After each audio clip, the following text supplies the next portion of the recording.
गोटे चटकणा रे लव गला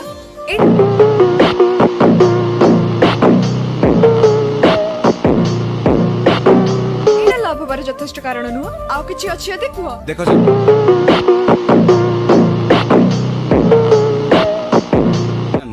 तमे मते ऐसी चटकणा मारलो मो हार्ट को डिस्टर्ब कल मुना सीरियसली तुमको भल पाउची तमे केबे भल पाइबो कहलो एई जो मरे त नुह आ तमे जो डिस्टर्ब कथा कहउछो सेटा मु केबे भी हेबिनी चल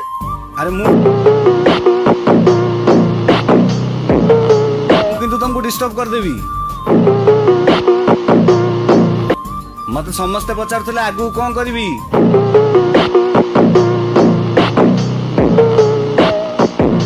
एना मन ध्यान देकी तुमको भलो पाइबी